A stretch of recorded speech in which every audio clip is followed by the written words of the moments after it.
गाईस, कसे आहात तुम्ही? आय होप की सगळे मजेत असाल. तर आज आपण बनवणार आहोत 4 धड्याच्या गव्हाच्या गावरान पद्धतीने कुरडया. तर चला व्हिडिओला सुरुवात करूया. 4 धडे गव्हांना 5 दिवस उन्हामध्ये व्यवस्थित भिजू घातलेलं होतं. तुम्ही 5 दिवस किंवा 6 दिवस सुद्धा गव्हांना भिजू घालू शकतात.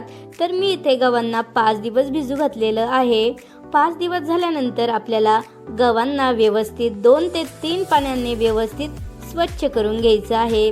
तर तुम्ही बघू शकता येथे मी सर्व गहू एका टोपल्यामध्ये काढलेले आहे. काढल्यानंतर आपल्याला 2 ते 3 पाण्याने याला व्यवस्थित स्वच्छ करून घ्यायचं आहे. तर तुम्ही बघू शकता धुतल्यानंतर आपल्याला याला एका चाळणीमध्ये टाकायचं आहे. तर तुम्ही बघू शकता या प्रकारे मी सर्व गहू एकदम छान प्रकारे धुवून घेतलेला आहे.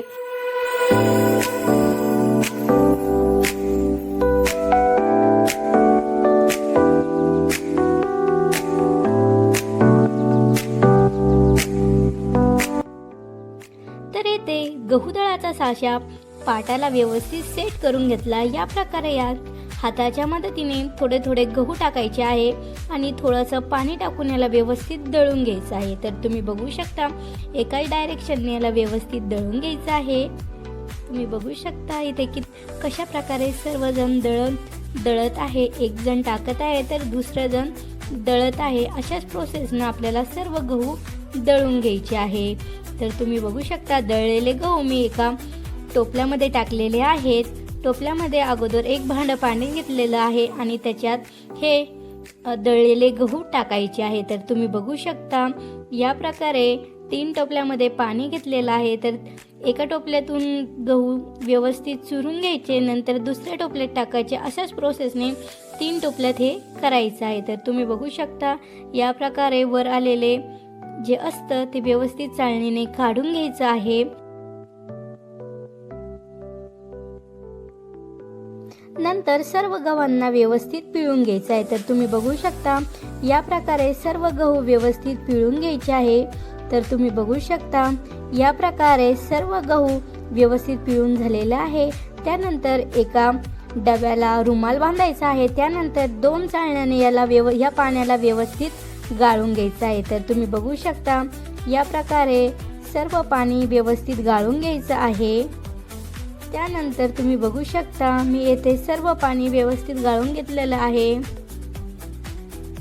त्यानंतर एका मोठ्या भगोन्याला परत एकदा कापड बांधायचं आहे आणि त्या कापडातून सुद्धा पाणी व्यवस्थित गाळून घ्यायचं आहे. तर तुम्ही बघू शकता याच प्रोसेसने भगोन्यात सुद्धा पाणी व्यवस्थित गाळून घ्यायचं आहे. तर बघा या प्रकारे मी सर्व पाणी व्यवस्थित गाळून घेत आहे.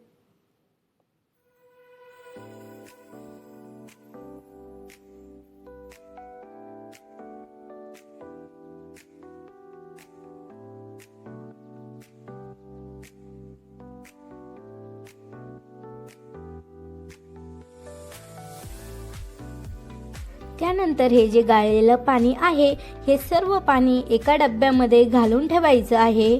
तर तुम्ही बघू शकता हे पाणी जे गाळलेलं आहे ते सर्व पाणी आपल्याला एका डब्यामध्ये पॅक करून तसंच ठेवून द्यायचं आहे. तर दुसऱ्या दिवशी तुम्ही बघू शकता मी चुलीवरती 2 कळशा पाणी ठेवलेलं आहे. पाण्याला व्यवस्थित उकळी आली की याच्यामध्ये आपल्याला मीठ आणि जिरे टाकायचे आहे. तर इथे मी लगभग अर्धा मिठाचा पुडा घेतलेला आहे आणि जिऱ्यांना मी हलकंसं कुटून घेतलेलं आहे. हे सर्व यात टाकून द्यायचं आहे. त्यानंतर चाटून याला व्यवस्थित मिक्स करून घ्यायचं आहे. तर तुम्ही बघू शकता या प्रोसेसने याला व्यवस्थित मिक्स करून घ्यायचं आहे.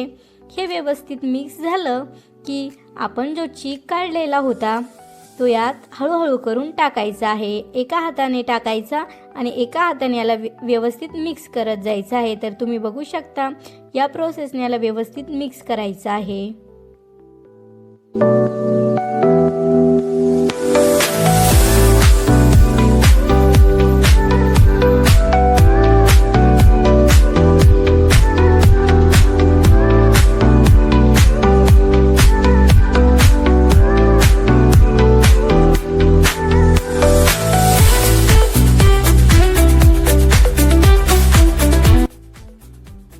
तर बघा या प्रकारे याला व्यवस्थित हलवत राहायचं आहे.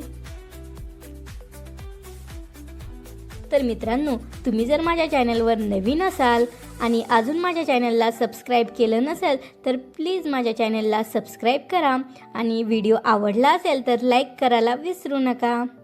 तर बघा, या प्रकाराला व्यवस्थित हलवत राहायचं आहे. तर थोड्याच टायमानंतर तुम्ही बघू शकता आपला चिक एकदम व्यवस्थितपणे सेट झालेला आहे आणि तुम्ही बघू शकता आपला चिक किती पांढरं शुभ्र झालेला आहे. आता आपण याच्या कुरडया घालू. तर बघा, या प्रकारे आपल्याला याच्या कुरडया घालून घ्यायच्या आहे. तर तुम्ही बघू शकता मी सुद्धा इथे एकदम छान प्रकारे कुरडया घालत आहे. तर याच प्रोसेसने आपल्याला सर्व कुरडया करून घ्यायच्या आहे. तर मित्रांनो, व्हिडिओ जर आवडला असेल तर व्हिडिओला लाईक करा. तुम्ही जर माझ्या चॅनलवर नवीन असाल आणि अजून चॅनलला सबस्क्राईब केलेलं नसेल तर प्लीज चॅनलला सबस्क्राईबसुद्धा करा.